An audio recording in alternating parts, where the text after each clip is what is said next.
Today's discussion is all about how you can make the sequel better than the original, and my guests are the absolute best to talk about this. Get ready.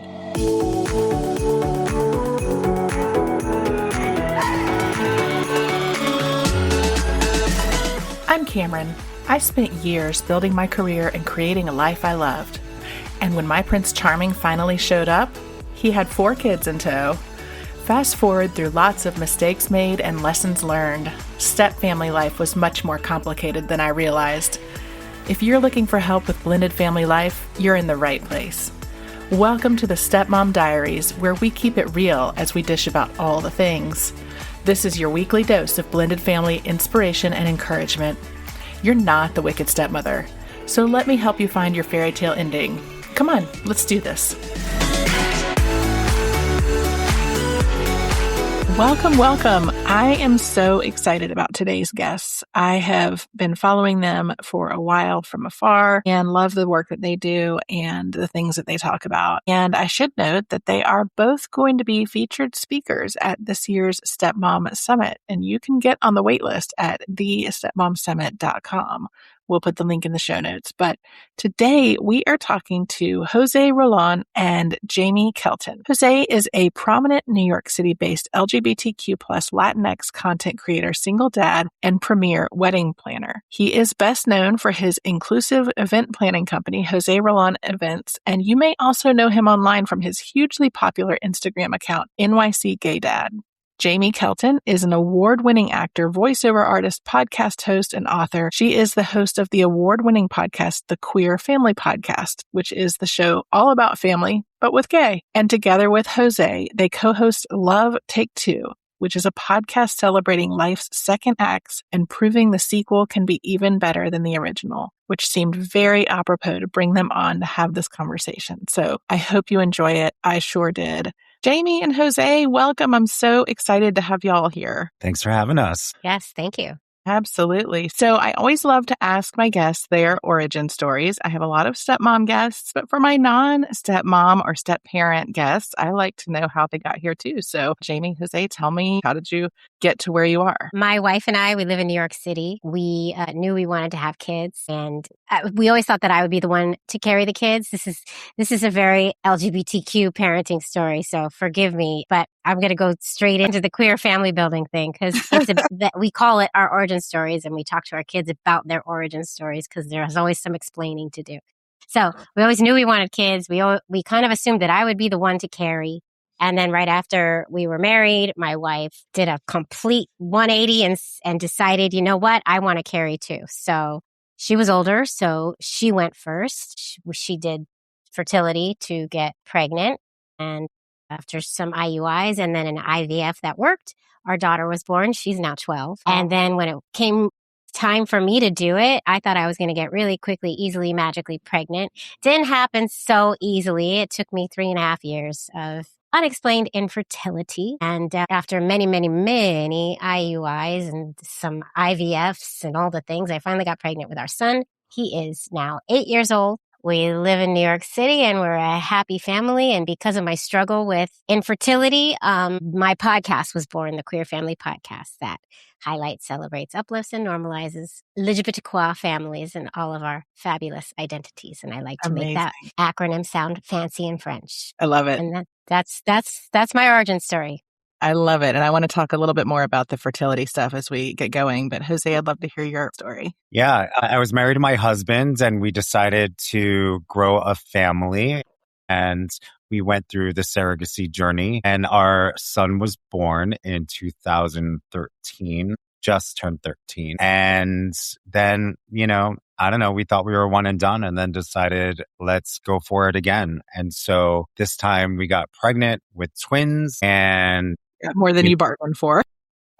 Always. Yes, 100%. And and then when we were 11 weeks pregnant with the twin girls, my husband unexpectedly passed away. And that left me 1 week to decide to follow through the pregnancy, which at first I was, hell no, there's just absolutely no way that I'm going to follow through a pregnancy because who am I to raise 3 kids on my own? But yeah, last minute, I I just had this like moment of like, my son just lost his father and, what if something were to happen to me? So I didn't want to leave him alone in this world. And so not only did I decide to follow through, but I announced that we were pregnant while giving my husband's eulogy in a church full of, so many people. And that turned out to be a blessing in the sense of that moment allowed so much love and support to come my way, even now, 13 years later. And during the pandemic, being a single father allowed,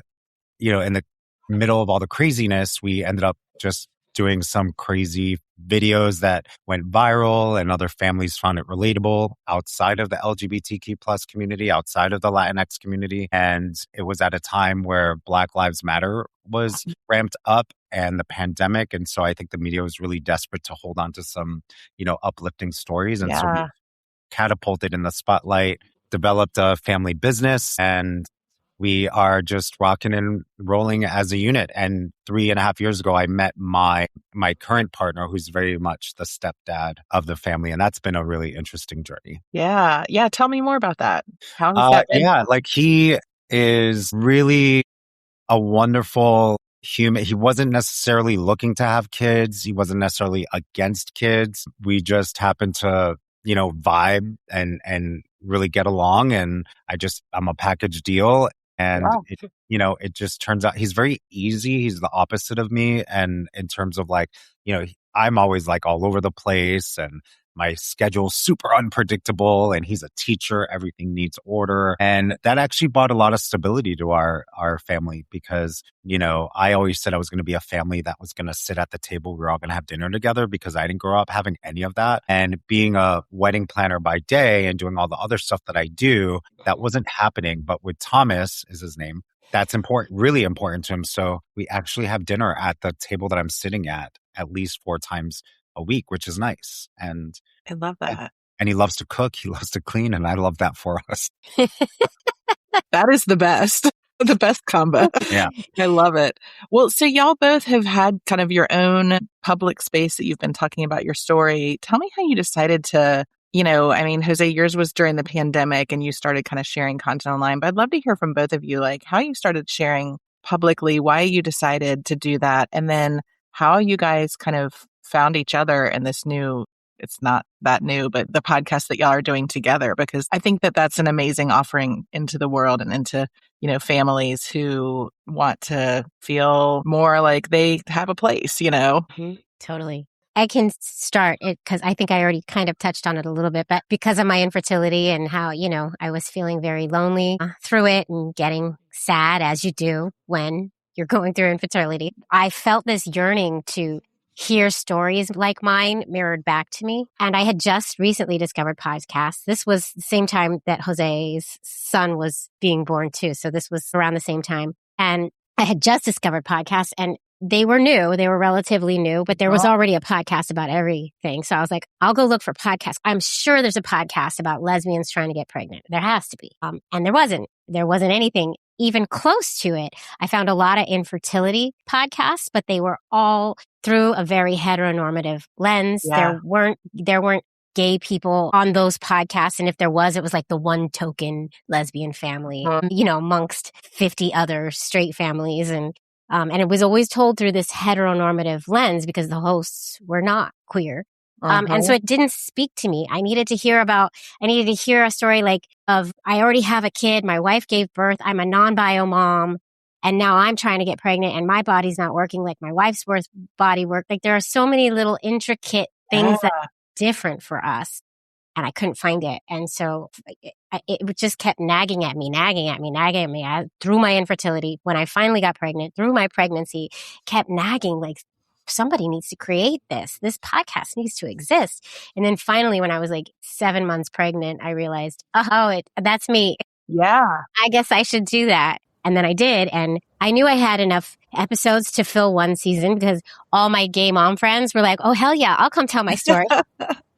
So I knew I had enough for one season and I thought it was going to be that. I started with a friend of mine who knew more about podcasting because I didn't even know how to do any of it. And then it took off. Turns out there were a lot more families out there who wanted to hear their stories mirrored back to them. Absolutely. And I mean, just as like a side note, I will tell you that when I first got married, I'm a childless stepmom. I went through 5 rounds of IVF. I did the whole thing. We were not successful. And I was, what they call advanced maternal age, which is so insulting, but whatever.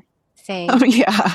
So, but I couldn't find much for me either. And same when I was becoming a stepmom, there wasn't a lot that felt relatable. Right. But on another note, I will tell you that there is not much out there for queer stepfamilies. And it makes me crazy because I have a lot of queer stepfamily clients and, I'm always encouraging them because I train coaches and I'm like, please come coach. Like we need you. There are so many queer stepfamilies that need to hear from somebody that has been through that experience, Yeah. So. I've interviewed a good number of blended queer families and step parents, and I've interviewed quite a number. So you are correct. There are a lot of us. Yeah. And there are not a lot of people out there serving them, and well, I always love it when I get queer clients, but I'm like, I wish that I wish that there were people out there that, could help me serve you, Right. Well, that's the LGBTQ umbrella as a whole and how it goes. We need more. Yeah. We need more. But so that's my story. And then it just took off. And now here I am 22 seasons later, still That's amazing. Doing it. And then we connected. Take it away, José. Yeah. So I was one of the families that was featured on the Queer Family podcast. And she was a fantastic host. And I have to say, José was like famous, right? When I reached out. He is famous. We walk down the street together, he gets recognized. It's like a thing. I bet you all, like many of your listeners already know him and they're like, oh my God, it's NYC Gay Dad. Like everybody knows. Yeah. So when I reached out to José, I was trying to do this, it was one of my Pride episodes. And 4 years ago, I started doing what I call the Pride extravaganza. You have to sing it. And instead of 1 episode per week for the month of June, I do 2, which I don't know why I do this to myself, but I've been doing it every June ever since. And he was one of the first, and I wanted to have like well-known queer families in the June episodes. So he was one of the first people I reached out to. I was so nervous to reach out to José because he was so big. And I was just this little piddly dunk podcaster. And he said yes. And he was so gracious and lovely and amazing. Well, and then we became friends. Yeah. And I've been on twice, right? Yeah, twice. And now we co-host a show together. Yeah. And that was really great. And then in terms of like connecting us to our new podcast called Love Take 2, it was something that was a project that I had initially started on the back end with a production company, and it did not end up working out. I didn't think it was the right fit, so I shelved it for a minute. And then it sort of hit me that after filming these 2 episodes I was like, there's something that's missing if I want to continue to do this. And the podcast world makes me a little bit nervous because I'm comfortable in front of a camera, but I'm not comfortable, like a moving camera, but I'm not comfortable if I think someone's only going to rely on my voice, which, as we know, not everybody's going to be watching the video. Right. And I was like, so I'm like, I don't want to do this by myself. I just don't. And so I was like, I need a co-host. And that was the thing. I was like, I need a co-host. And I was sort of like racking my brain. I was going through like several people that I know. And I just remember the energy that I had with Jaimie when I met her at an award ceremony. I think it was Family Equality, right? Like their gala. It was a gala. Gala. And she, a burst of energy just came right up to me and was like, José. And I'm like, Jaimie. And we danced and had such a really good time. And I'm like, it's really nice when you meet somebody, you connect with people virtually for a while through, social media and all that stuff. But it's nice when you meet somebody in person, like, oh, this person really is how they've showed up to be, online, even with all of behind the scenes. And I was like, it has to be Jaimie or nobody. And just like she thought she was nervous about me being on her podcast, I was like, there's no way that she's going to do this. She's not going to do this. She's got this amazing other podcast. She's raising kids just like I am. She's got a lot going on. What the hell does she want to do starting a new podcast where, as you know, when you start a new podcast, you're not even getting paid for it. So I created this whole deck and this whole thing. I invited her to Dumbo Loft, and I really painted it. And this is how I felt. Wined and dined me. You did. I did. And I think the vision for me, which also made it even extra special, is like, I kept thinking of Kelly and Mark, right? I wanted us to be that of the podcast world. And I just thought even visually, you got a Latin guy, you got this gorgeous blondes, like, I'm like, this can actually work, the chemistry. And, as we know, the show is about people's second acts and proving that sometimes the sequel is better than the original. And both, we all share that story, but Jaimie and I have, something that feels very specific to us. And we thought we could be the great co-host to, go on this journey together and interview other people that have gone through and are going through the same thing. Yeah, I love that. And for those that are listening that aren't familiar with your podcast, it really is fabulous. And I love the second act framing around it. Can you just give me like a 30-second for those that are listening that may not be familiar with it, like a 30-second overview, what it is. And José, you do that, but before I want you to do that because you do it better. But before you do it, I just want to say one of the biggest pulls for this was José, obviously, for me joining this, but also this was going to be an in-studio podcast, which I had never done an in-studio podcast. So that it was really intriguing for me because it felt like elevated. And so, and it is. And also because José, duh. So take it away, José.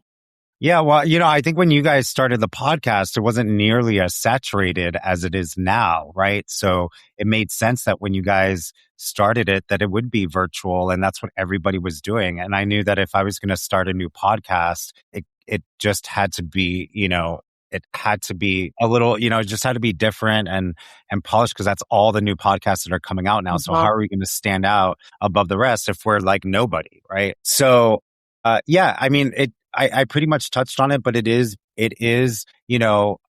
I think it's meant for creatives that are in their 30s, 40s, 50s, and 60s who are really in their own moment right now. They feel like their take one may not necessarily have worked out and they pivoted and now they're doing something that they truly enjoy. And I do love the line of proving that sometimes the sequel is better than the original because there are very few movies that are like that, like Aliens is better than Alien. Back to the Future 2 is better than the original, Terminator 2, right? It's like Dark Knight Rises. What's that? Yeah. Dark Knight Rises as a former Dark Knight Rises, and those are the kind of guests that I wanted to bring in. And Jaimie and I talked about this quite a bit. It's just people that are not just in their second phase of life, but they are just shining. They are rocking it. And in a way that some of these rare sequels get to do. And so, and it's proven to be really interesting. And I think, Jaimie and I we're just we're the hosts and we are learning so much from the guests that we had. We had a medium on yesterday. Yeah, psychic medium. A psychic medium, and our brains were just popping left and right. We're like, holy smokes, just relating it to our own lives. And it kind of hit me yesterday even more so that we are definitely on the right path here and doing something really cool and amazing for our listeners. I want to add too that I think of it as a really inspirational show. Whereas like the Queer Family Podcast, it's kind of like it's there as a resource. It's there to help you. It's there for catharsis to hear your story. Love Take Two is there for you, for your inspiration, for you to be inspired to do the thing, to listen to that little voice inside your head, to listen to that nudge, right? And I think step parents would really resonate too, because a lot of step parents are in a very strong Take Two moment. Absolutely. Yeah. I was just going to say, as someone who is in her Take Two moment, both professionally and as a stepmom, thank you for putting this out in the world because people need to hear it. I mean, it really, I think you do see more and more people kind of changing careers midlife, but also in the blended family context. I mean, 40% of American families are blended families these days. And I mean, it's really wonderful to hear all kinds of stories about Take Two that inspire people. So I think the work that y'all are doing is just fabulous. Thanks. And to hit on that real quick, it's like some people might assume that it is maybe connected to, relationships but really it does encompass your work, your relationship, like, and I love what, Jaimie came up with this in the middle of all of us, designing the logo and all of this stuff. She's like, it's love, comma, take two. It's almost like a love letter to yourself. Yes. Yes. And that when Jaimie had that coming out of her mouth, we were like, yes, that's it. That's all of it right there wrapped up. I love it. Yeah. Did I don't think I came up with that. I don't know. I'll take the credit. You did. I think you did. We might have to go back and check that out. I love it. I'll take the credit. I think it's brilliant, and it's clear that you guys are passionate about this, and I love it.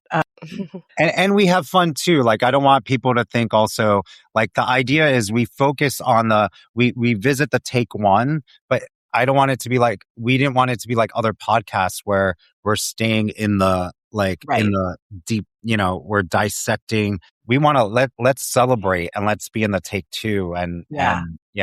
Also, I don't know how to stay in the heavy. I have to joke. I have to make jokes. I have to lighten it up. And sing. You have to sing. And I have to sing. And I have to jump up and dance sometimes. It's problematic. So I love it. Well, so not to get too into the deep, but that's okay. We can do it. We can go there. I think you guys have clearly seen with your families, and I know I've seen in a different lens with the stepfamily context, that sometimes people don't want to accept what our families look like. I get a lot of blowback on social media when I put stuff up from women who are like, why do you think you have any rights? You're just the side piece. You're just the second wife. You're just, so there are lots of people that have really strong feelings. Obviously, in the queer space, lots of people have feelings. Mm-hmm. Which I will not get on my soapbox about that, because I'm sure that you guys are perfectly capable of getting on your own on that. I mean, we can go on a soapbox tirade. I'm happy to do it too. So. Well, but that's what I want to ask you about is when you get that pushback, when you hear people say things that, they clearly don't accept your version of family, what's the hardest pushback that you've had to deal with, and how do you address it? José? I would say maybe the hardest pushback, I'm not sure if I'm answering this right, but it's more when your children are involved, right? Like, my kids are very much part of my content. I mean, Jaimie jokes that I get recognized often. I feel like I don't get recognized unless I have my children with me. We're like such a unit. And so when people come for my kids, that to me is really tough. And the thing is, and all we're doing is we're not putting anything negative out there. We're putting things out there that are positive to make people smile and laugh and make you think and be a little bit more thoughtful. And like, I'm in the middle of a pretty big court case right now that's going to, I think, impact a lot of LGBTQ plus families from this far-right conspiracist named Stu Peters, who revealed to millions of his followers that I was sexually molesting my children. And he stated it as fact. And I won't go on and on about it, but he spent 22 minutes focusing on me and my family. He shared your videos. And he shared my videos, manipulated, like, we did some content for some closet company and so, he took a footage where me and my daughter are, folding clothes in the closet. And it's like, look, he's showing his daughter his sex toys, things like that. So crazy. So for me, it's like, okay, it's that kind of stuff that can affect me. And it was different when they were younger, when they were 4 and 5, but now they are 13 and the girls just turned 12 yesterday. And I had to tell them before they went into middle school. And, you want to protect your kids. You don't even want them to know all of this stuff that's happening on the background, but I know they have to hear it from me before they potentially could hear it. Yeah. Because this case is very public at the moment. And so for me, it is this isolated, massive case that's happening right now. But Jaimie, I feel like she's affected. She has to deal with it every single day, because I don't know what's going on with the algorithm, but as much love and support that she gets with her Queer Family podcast, she also gets a lot of hate, and she's constantly fighting. I don't know how you deal with it. And your kids are the same age as mine, practically. Yeah, I get a lot of trolls on social media. Maybe it has something to do with that I'm a blonde woman, and a lot of these trolls are the type who like to berate blonde women and add the queer to it. Oh God, I'm like prime target. Yeah. Oh my God. I don't know why, but yeah, I get a lot of trolls. But same as José, when it includes my children, is when it bothers me the most, because I don't put my kids on social media as often as Jose does, actually, because that's not really what my content is, because it's more about the podcast. But also my kids are not as kind as his kids, and they won't do it for me, to be honest. Kind wasn't the right I word. molded them during the pandemic, You did a good job, because my kids, if I tell my son, can you just smile at the camera? I get a tongue. I get a weird face. I don't get what Jose gets. Funny, that's what I get from my husband. Yeah, I get that from my wife too. I got to catch her in the right mood. But when they come after, every once in a while, my son, who's 8, right? But it's a boy. So they loved, the trolls love to glom onto the fact that I'm raising, they call my kid names, which is not okay, right? That really pisses me off. And then, I get people who are when I clap back, because I here and there will clap back. Sometimes I'll just delete and let it go. But when I clap back, I'll get people saying, well, you put yourself out there. You're asking for it. You can't come. And that pisses me off too, because I put our story out there for a reason, because representation matters and visibility matters, and I can do it. So I'm doing it. It's I'm making a stance here because we need more of it. Yeah. And so when people say stuff like that to me, it hurts. It cuts deep, because I'm doing it for a greater purpose. I'm not doing it because I want my kids to be known on social media. You know what I mean? I'm doing it for a reason. The thing that kills me is I think all 3 of us are very mission driven, right? And so we're putting stuff out there to make the world a better place. And you have these keyboard Karens that have nothing better to do with their life, to go online and troll somebody. And I have had a few people in my community start sticking up and saying oh, here we go again. And I'm sure you do too, but it's hard. You have to kind of do that mental self-care around it, and the fact that you have to talk to your kids about it. It's just that is infuriating. Right. Yeah. Yeah, it is. Cameron, one thing I'm personally wanting to shift this for a second, because I'm thinking about your podcast. One of the things I love talking about is the juxtaposition between how single fathers are looked at versus single mothers.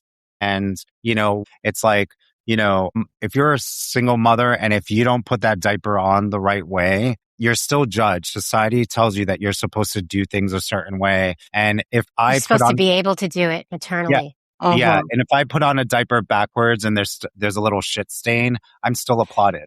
I'm still he did it. He did it. Yeah. And tying back to your podcast, it's Thomas gets applauded all the time on social media as a stepfather. Because he stepped up. That's what stepdads get thanked for stepping up, and stepmoms get castigated for trying to take mom's place. Yeah, and sit back. Yeah, and that's exactly my point. It's not at any point, as much as we're also talking about how we get hate online, one thing we don't get hate on is Thomas coming in as a stepdad. And whenever he makes a cameo, my followers love it, right? But that's just not how society views stepmothers at all. It's coming in with judgment. It's coming in, getting ready to, they'll find one little thing. Oh, look, did you see the way she just looked? If you pause it at 6 seconds, she gives this look. She's not the real deal. It's stuff like that. And Thomas would never get any of that. Yeah. It's how women are treated in general in society. It's patriarchy. Absolutely. Down with the patriarchy. No, it's so true though. And research backs that up actually, Jose, that there's a higher incidence of depression among stepmoms than there is with biological moms, but also stepdads. Yeah, because you're expected to do it all. You are still expected to do it all and do it perfectly. However, don't do it too much. Yeah. Right? It's like that. Yeah. Exactly. It's like the Barbie speech. Right. Exactly. And also I'm noticing when a stepdad shows up, there's already this show up of respect. When it's a stepmom showing up, it's you have to earn my respect. Yeah. Who do you think you are? Have you seen there's this new, you should do it with your kids, Jose. There's a trending thing happening on social where it's all about breaking the cycles, but it's a father and his kids. And it's one of those things take a step forward if your dad has brought you to school before. Take a step forward if your dad has made your lunch. Take a step forward if your dad knows your teachers, blah, blah, blah, right? And all these dads are doing it because they're so proud of themselves for breaking the cycle. They actually show up for their kids and they get accolades because they're doing the bare minimum. Yeah. Like, I need to do a lesbian mom version of it. I love it. We'll have to look for a stepmom version too. Flips the narrative because I'm going to do an extreme version. Step forward if your dad didn't beat you with an iron. There it is. That's what you need to do. Oh my God. You should do that. All that being said, Jose, I do love that Thomas gets applauded. I think that that's fantastic. You know, I mean, I don't want to take anything away from all the stepdads that get applauded for the work they do because their job is hard too. I mean, being step parent, whether you're stepmom or stepdad, is hard. And so, I'm glad that he's getting recognized for it. Yeah. I mean, 100%. I think he deserves the love that he's getting. But yeah, there's such a big difference between men and women in every area, really. Yeah. I talk about this a lot. Yeah, I definitely agree. Down with the patriarchy, Jaimie. Like Mother's Day, I get Happy Mother's Day all the time when it's Mother's Day, but rarely do moms get Happy Father's Day on Father's Day. That's true. That's true. You know what? We sent our kids to this Catholic daycare. We're not Catholic. We're not religious, but we live in New York City. It's very expensive, and it was the most affordable daycare that we could get. So we sent them to the Catholic daycare. They sent both of my kids, like 4 years apart, these children are. Both of my kids came home with this huge Father's Day, like huge card, Happy Father's Day with like a note. I'm so glad you do this for me, Daddy. And the daycare knew us very well. Wow. But it's like, they just were like, well, everybody else is doing it. I guess he has to do it too. And they're like 3 or 2 years old. They don't know any better, the kids. There's so much education that needs to happen in so many places. I just don't even know. Those, we just laughed them off because it wasn't coming from a mean place. Yeah. And you can tell. Yeah.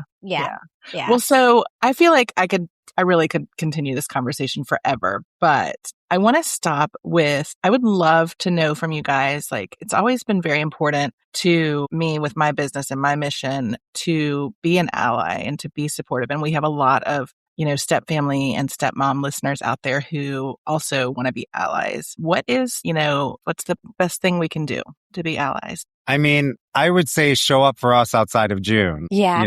If I'm being honest. And even as a Latino, I know that between September 15th and October 15th for Hispanic Heritage Month, I get approached quite often. And listen, I'll take it. Like, great, fantastic. I'm ready to rock and roll and party.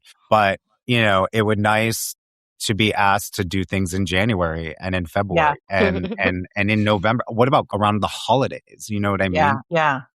So I think it's just, the businesses showing up.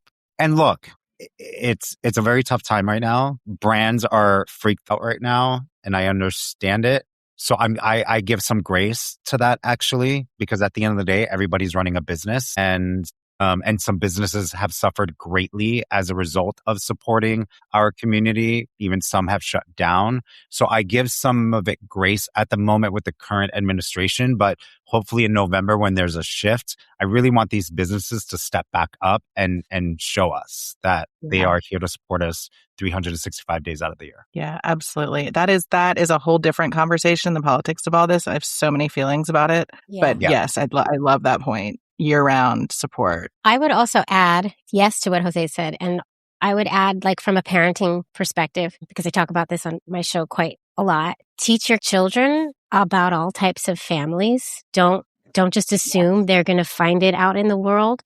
Don't just assume they're going to understand it.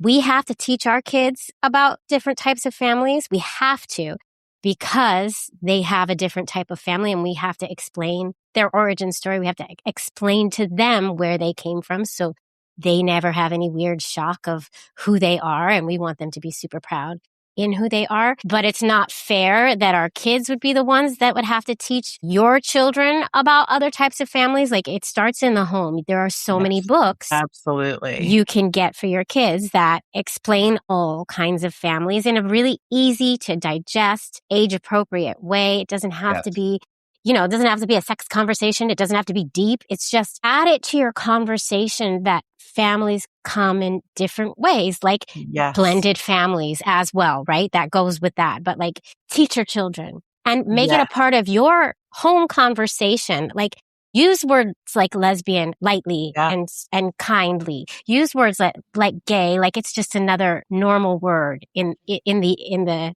I was going to say alphabet, but you know what I mean?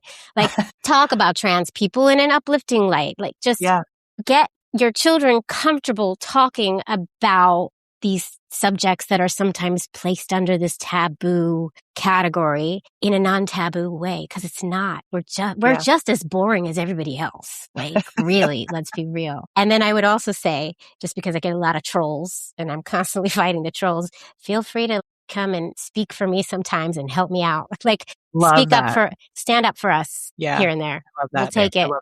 And do it publicly. Yeah. Mm-hmm. I love it. Well, tell me where everybody can find you. For me, it's NYC Gay Dad across the board on all socials. And then Jaimie and I both combine forces at Love Take Two. Perfect. And on social media, it's Love Take Two Pod. Yes, I think it was. Yeah. Perfect.